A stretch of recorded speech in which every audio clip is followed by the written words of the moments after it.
Robert Butalo nga ndi wamu ne munnange naawe Precious nga tuli bannamateeka mu kitongole kya bannamateeka kya Elgon Advocates era nga ffe ba lawyer ababadde musango gwa Oli Charles Papa ne mukyala we Machemba Shamira nenga otogerera omusango ogutwaguvuddemu era bakira nti tubawa amagezi okufuna abalawuya abalala bongere mu maaso ensonga yaabwe.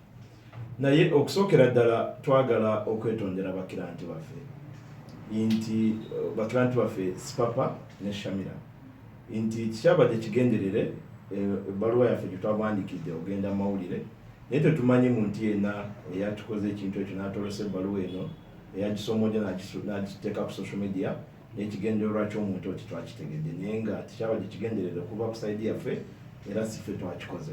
Twagala tusuuse okwetonda okwo kuba sinkola yaffe nti buli lwe tufuna okutakkaanya ne client ensonga tuzimalira mu social media no. That's not how we work. Naye nga ebbaluwa yo yaffe baluwa yaffe we own it, we own the document is ours. When we ask bwe twafuna oba bwe twakkiriza ne Sipapa omukolera mulimu guno twamutegeeza nti legal fees zaffe zijja kuba 100 millions okwasaganya ensonga ze zonna emisango gyonna ogikwasaganya mpaka ku nkomerero era ne tukkaanya naye bwe tutyo era tuzze tutambula nga tumanyi nti enteekateeka weeri ey'okulaba nga ssente ezo zisasulwa tusobola okutambuza emisango gino oba omulimu gwaffe principal gatukwasa naye twatuse ekiseera ne tulaba nga walabika tewali nteekateeka nambulukufu eya okutufunira ssente ezo era togolaba twasizewo ne tugamba nti katuddeko ebbali ofune balawuya abalala abanaatambuza ensonga zo okuzongerayo. Kyenjagala okutegeeza abakiranti mwenna by intending clients mulina okimanya nti balawuya tetukolera bwereere ate muno kimanya nti tuyita mu bintu bingi nnyo okumaliriza ensonga zammwe okubawa judgment. Mubakira nti obuzibu mulina mutuulaawo omutuwa omusango ne mbitulekera ne mulinda judgment ku mmeeza owangudde omusango n'ogenda n'ojaganya naye ng'oba omanyi lawyer kyayiseemu okutuusa judgment yo ku mmeeza. Tuyita mu bintu bingi. We don't sleep, we do a lot of reading, we do consultation, tukosa airtime, tuvuga amafuta. Balawuya, you know our lifestyle. Naye nga n'ekyo mumanyi enkola yaffe owulidde embeera gye tuyitamu tusibe ffe bantu kugamba nti ogenda kukwata omusango gwero yatoleke musasula. So bakira nti mwena abeefanzako nga Sipapa ekyo mu kikomi owulidde obadde omusuubira kusasula atya ng'ali mu kkomera and can you account for the 100 million oba mwe mwakozesa lwakuba nti nno kigambibwa mbu yali atuta emitwalo 42 because case amounting up to 100 million enobanga equivalent to a billion. Okay. Ebiseera ebisinga fees ze tukucharginga kisinzira ku bunene bw'omusango gw'oba otuleetedde. Tetufaayo ku busobozi oba sente zonna batuzirina naye ekikulu omusango gw'oba otuleetedde oba gwa civil oba gwa criminal obunene bwagwo kwe kisinzira okucharginga. Kati million 10 twacharginga Mr. Sipapa kyaviira ku bunene bw'emisango gye gyavunaanibwa n'obungi bwagyo. Kuba mukimanyi bulungi Sipapa avunaanibwa emisango egisoba 6 ng'ate emisango gyonna gya naggomola. So twalaba nti okusobola emisango egyo gikwasaganya level ya research etulina okukola ne consultation nga zezo ensimbi twali twetaaga ate nga zo ntono naye twasiba tukanya nti tuweeke ezo tukoleremu ezo naye ngera nazo twamusalirako nnyo. It would have been much more than that given the gravity of the offenses and the level of research required to be able to build very strong defenses of sexual Sipapa. Musango ogwa aggravated robbery oba mucharginga misango mingi naye nga gyonna gya aggravated robbery. Ekibonerezo kyagwo kuba kutta mu mateeka kaba kalabba. So kati omusango gravity yagwo eba nnene nnyo nti gwe gukusinga baba bakutta.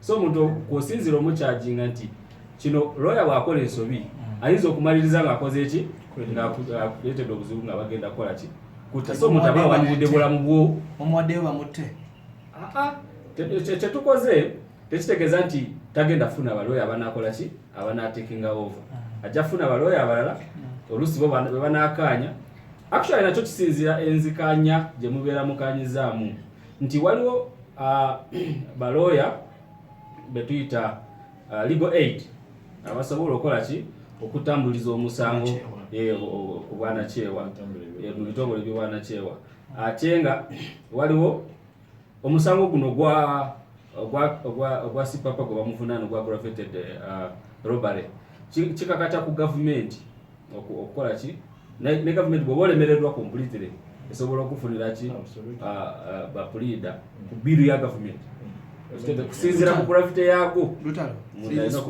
ntino mwatidde omusango guno tu amwafunye amasimu agabalagira kubanga waliwo ekigambibwa nti ne lawyer yagusookamu bamugamba aguveemu ekyo si kituufu kubanga ebbaluwa yaffe eri clear nti lawyer bw'oba tomusasudde a lawyer without payment is a lawyer without instructions ekyo kiri clear nti bwe tubanga twasasuddwa client si papa ne tuva mu musango gwe ffefe nyine basobola otuvunaana okitegedde so okukuvaamu kiba kitegeeza ate nga tukutegeeza ti tetusasuddwa kitegeeza tetwasasulwa naye singa nga babadde bagamba gimusoose okwogera nti waliwo sente ze batuwaako oba tosobola kuvaamu babawaako meka tewali endagaano era mwayingira mutya mu musango kubanga waliwo Charles naye agwa mu kitongole kyammwe kino oba bannamateeka ofiisi zaffe nga bwe muziraba nga bwe muzire musango ofiisi yaffe bwekirante batyo batunoonya nti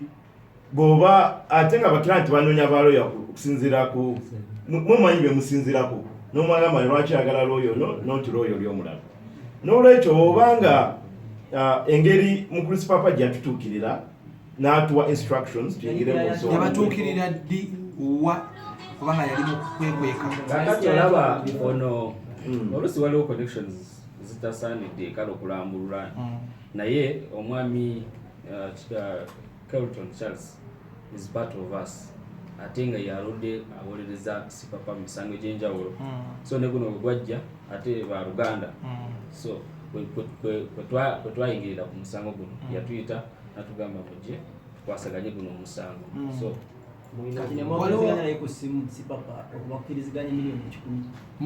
komera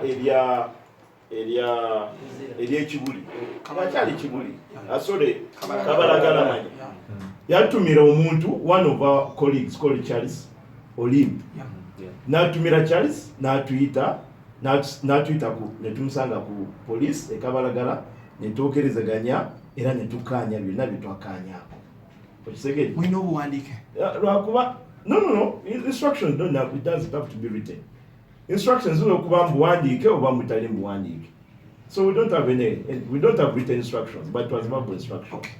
There is an allegation where that you were amounted 45 million to sabotage that case. Nekita succeeding nekikamumekereza mu musajja atwaliddwa eruzira yensonga lwaki olaba nti tebali willing kuba adinga mu money. Yes.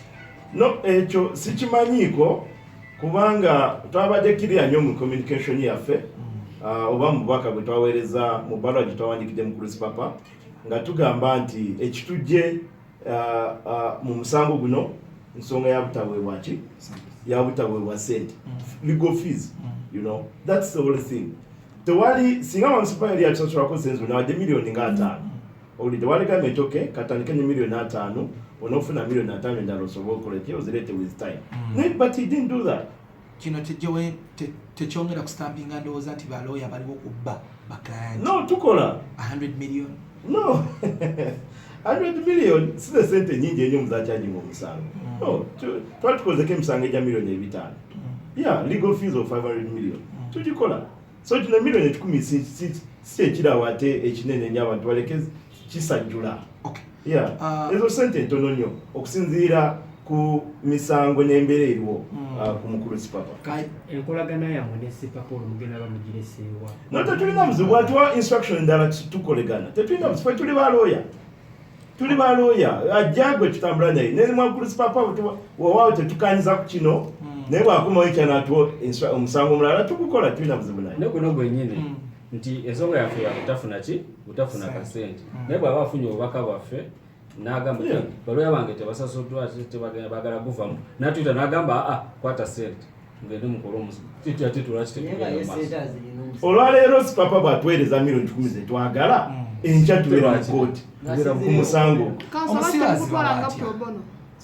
omusibazi bawatya omusibazi twatya omusiba ne sente ze omusiba alina banka omusiba alina bizinesi sipapa musajja muna bizinesi musajja mugezi emirimu egyakola anyway omusibe tebamusiba na bizinesi tebamusiba na sente ze so tezagaa nti omusibe tasobola kuba na sente sasula mirimu then kati abo balooyo oba obeesonyiwa lwaki oba osumba abalooyo kuwoleeza ate nga tolina senze ogenda nkiwa omusango guno mwaguyingiramu ogumanyi naye okunoonyereza kwe mukoze ebbanga lino lyonna nga muteekamu defensi zammwe research all that ebadde involved mu investigating that case nga mwe muli ku defense nga waliyo complainant obujulizi buno nongera buteekawa because court byetaaga paperwork ayetaaga okubaawo